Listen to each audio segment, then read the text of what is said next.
Embracing Your Life for? I think I wrote Embracing Your Life for myself. It is a book that I used for integrating my own work that I had done in past 20 years, my own insights that I had written about. So it has a lot of stuff that I had um, done, the exercises that I had done to integrate my own self. And I think it's just an offering for whoever else needs to do the same.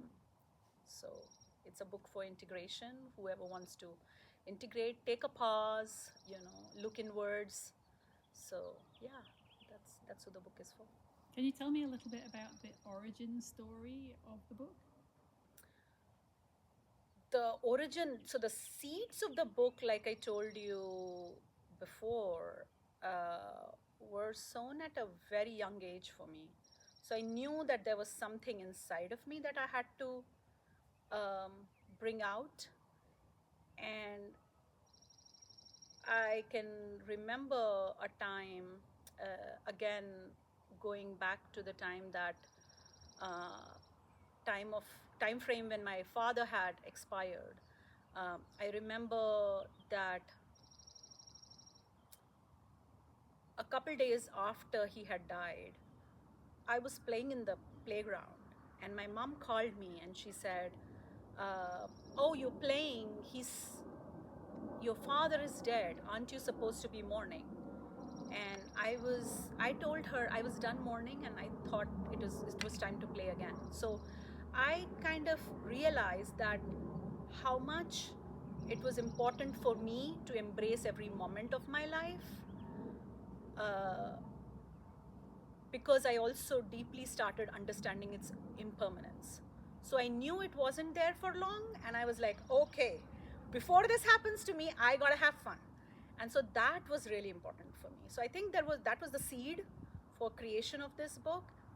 Um, and then, of course, I've been writing for a really long time. And 2 years back, I thought I will start putting it all together in form of a very simple, basic text. Uh, and as I did that, I wasn't still sure if I was going to make a book out of it. But I was having a conversation with a cousin of mine, and she said, "Why don't you put it as a book?" So I think it's a very emergent process for me. It wasn't a very well planned process. People have just shown up for the book, for the book to be out there, and it's just happening. So yeah, it's just a very emergent process. And the artwork in the book is absolutely gorgeous.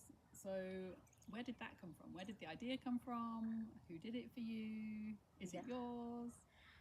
There's this brilliant artist called Gauri Dutt, very young artist, and she works for this organization called Dibs on Us. And I approached them through my cousin, who I was talking about, and uh, I had a conversation with them, and they were like, "Yeah, what is your idea?" And I was like, "I feel like my book can't just have text because it is so full of metaphors that I wanted it to be created as a visual. And I could not imagine writing a book without a visual.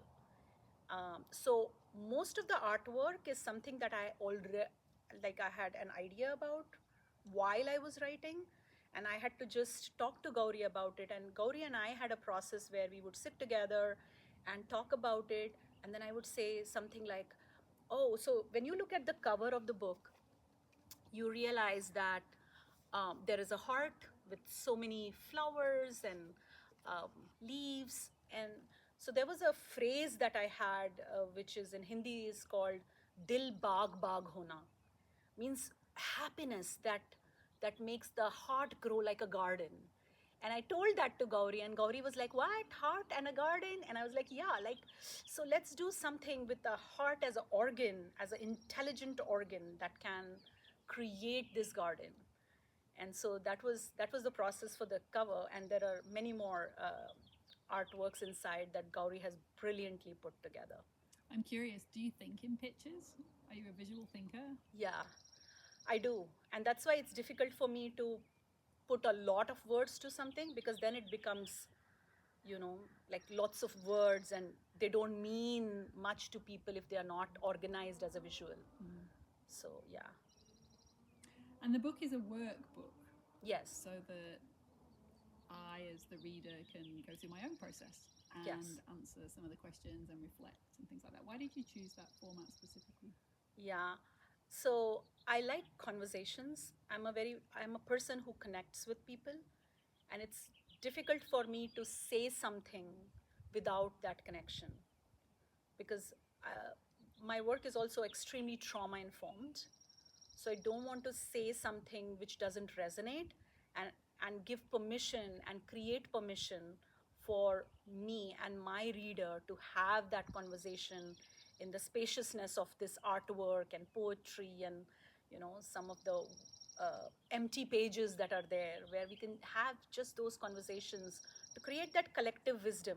Because I really believe that this book is going to be picked up by really wise people, and they are going to have so much more wisdom to put into this book, that this book will create itself.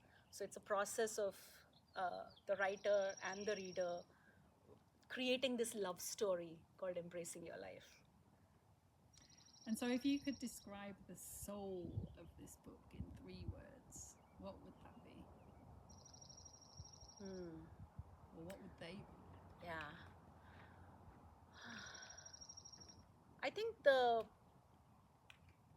3 words, that's tough, but I think reclaiming, resetting,